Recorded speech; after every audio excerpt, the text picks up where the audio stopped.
Most Muslims live far better lives than their prophet lived.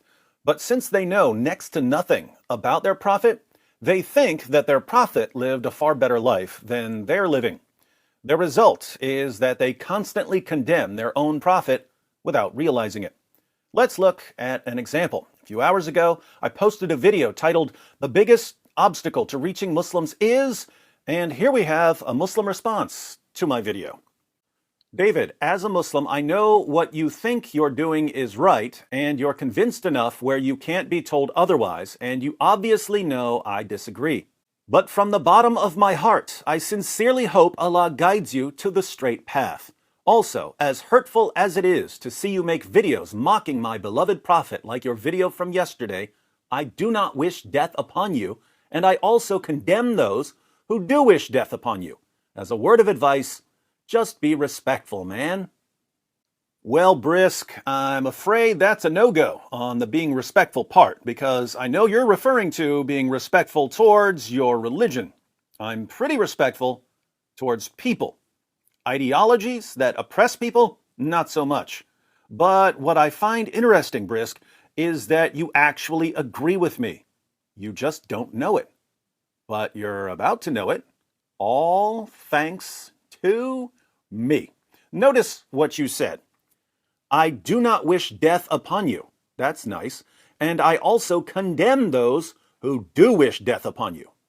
You condemn those who wish death upon me.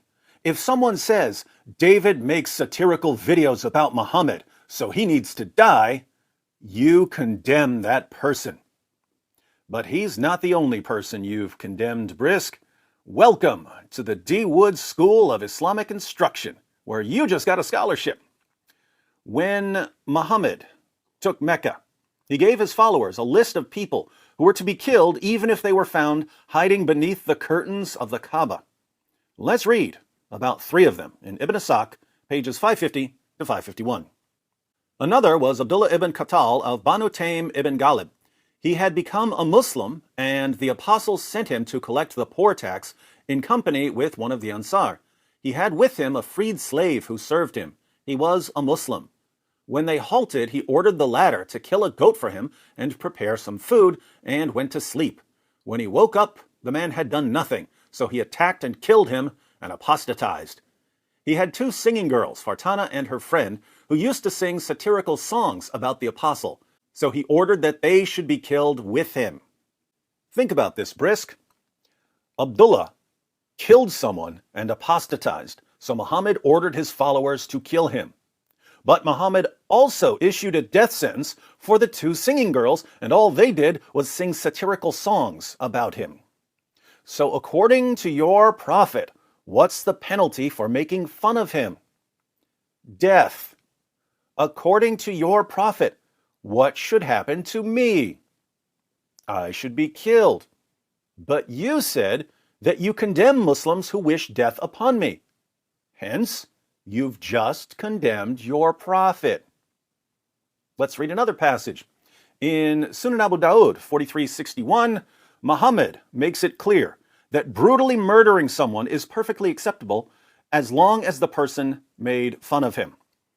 It was narrated that Ikramah said, Ibn Abbas told us that a blind man had a female slave who had borne him a child who reviled the Prophet and disparaged him, and he told her not to do that, but she did not stop, and he rebuked her, but she paid no heed. One night she started to disparage and revile the Prophet, so he took a dagger and put it in her stomach and pressed on it and killed her. There fell between her legs a child who was smeared with the blood that was there. The next morning mention of that was made to the Prophet, and he assembled the people and said, By Allah, I adjure the man who did this to stand up. The blind man stood up and came through the people, trembling, and he came and sat before the Prophet. He said, O Messenger of Allah, I am the one who did it. She used to revile you and disparage you, and I told her not to do it, but she did not stop. And I rebuked her, but she paid no heed. I have 2 sons from her who are like 2 pearls, and she was good to me. Last night she started to revile you and disparage you, and I took a dagger and placed it on her stomach, and I pressed on it until I killed her. The Prophet said, Bear witness that no retaliation is due for her blood. So, a Muslim killed the mother of his own children for making fun of Muhammad.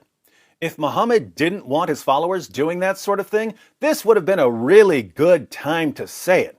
Instead, Muhammad said that there was to be no retaliation against the man for slaughtering the mother of his own children. Muhammad didn't condemn a man for killing the mother of his own children. Why? Because the man killed her for making fun of Muhammad. But you've condemned the man, just as you've condemned your prophet. What do you think Allah would say about you condemning your own prophet? We don't have to wonder, because he tells us in Surah 4, verse 65 of the Quran. Allah proclaims, "But know by your Lord, they can have no faith until they make you, O Muhammad, judge in all disputes between them and find in themselves no resistance against your decisions and accept them with full submission." As we've seen, Brisk, you have a lot of resistance against Muhammad's decisions, and you don't accept them with full submission. You condemn them. Hence, according to Allah, you have no real Islamic faith. You're an apostate, according to your God. So, Brisk, you and I are united in condemning your prophet. The only difference is, I know that I'm condemning your prophet, while you don't know that you're condemning your prophet. But you know now, all thanks to me.